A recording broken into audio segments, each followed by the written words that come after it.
Saudari-saudara yang dikasihi Tuhan, selamat pagi berkah dalam. Kenapa Yesus tadi diwartakan dalam bacaan Injil saat di depan menggunakan keledai? Di beberapa paroki pernah menggunakan perarakan itu. Pada waktu Minggu Palma ada yang menggunakan kuda jaran. Kira-kira pas atau tidak itu? Untung tidak ada yang menggunakan kebo, simbol kebodohan itu ya, kebo. Bapak saya itu kalau dulu mari saya waktu kecil, bocah itu kayak kebo, njur dipecuti itu ya, kebo itu ya. Keledai mau menunjukkan bahwa ada nabi yang pernah mewartakan tentang sosok yang akan datang menjadi raja, tetapi raja ini raja yang sungguh lemah lembut. Maka tadi disebut dalam bacaan Injil waktu kita dengar di depan gereja itu disebut begini: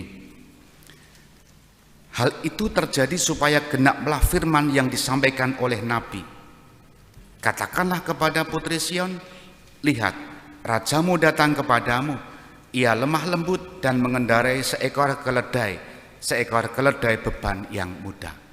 Tidak disebut di sana seekor jaran atau kuda. Nek nganggo jaran utawa kuda, kuwi berarti dudu Yesus. Karena nubuatnya tidak terpenuhi. Maka itu mau menunjukkan kepada kita pertama, memang itu sungguh nabi yang memang itulah yang diwatakan oleh Nabi dalam perjanjian lama untuk menggambarkan Yesus itu. Kuda itu simbol perang, perlawanan. Maka para pemimpin-pemimpin atau raja-raja itu kalau perang menggunakan kuda. Ya, di film-film itu ya, Kolosa itu kan yang digunakan adalah kuda. Sementara keledai itu hewan tunggangan, hewan beban, untuk mengangkut beban. Hewan itu lurus saja dan membutuhkan keterampilan tertentu untuk mengarahkan si keledai ini agar membawa bebannya menuju tempat yang sesuai dengan pemiliknya. Nah, kalau simbol keledai ini digunakan oleh Kristus Yesus, berarti ini melambangkan bahwa Yesus ini adalah raja damai.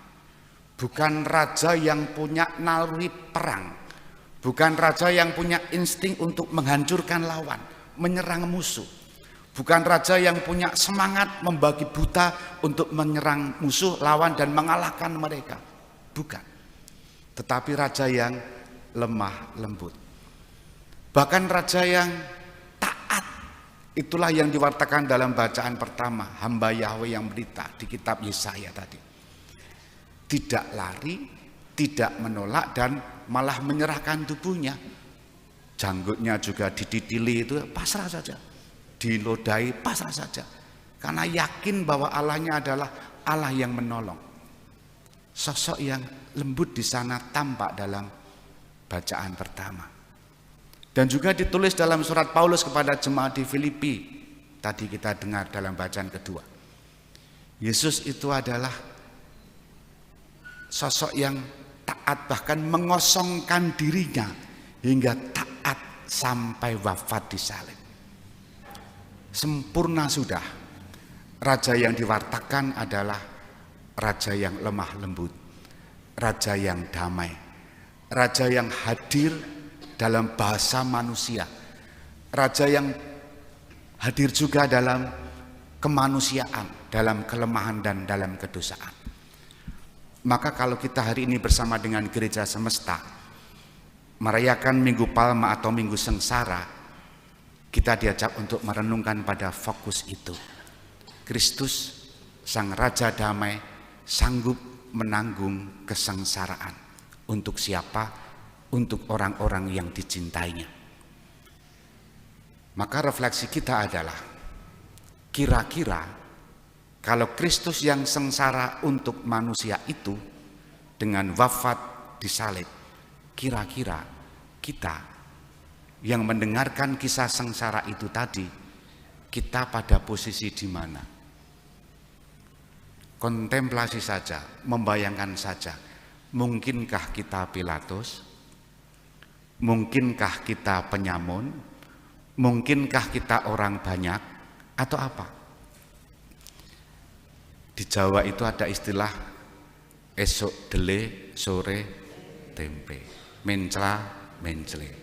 Gambaran liturgi kita hari ini kan sama. Hosana Yerusalem. Tadi juga meriah, ya baguslah Yerusalem, Yerusalem. Daun palmanya juga diangkat. Tidak ada hitungan 10-15 menit, refren Mazmur tanggapan, sedih kan? Allahku, ya Allahku, dan seterusnya. Itu kalau pemazmurnya itu bagus, makin bagus. Fales pun tidak apa-apa, wong ya sedih nuansane ya. Tapi apa ya mungkin ya, kowe wes sing biasa fales Mazmur, wes berarti porak-poranda ya. Maka Bapak Ibu saudara-saudara, Minggu Sengsara mengingatkan kita sisi-sisi kemanusiaan kita yang kadangkala muncul dalam diri kita, mudah berubah. Hari ini kita diingatkan, Yesus tatak, Yesus tabah.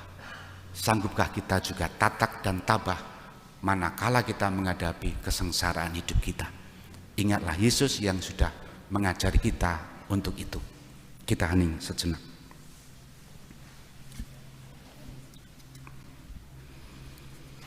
Dimuliakanlah Yesus yang dulu hidup, sekarang dan selama-lamanya. Amin. Kita bangkit berdiri membaru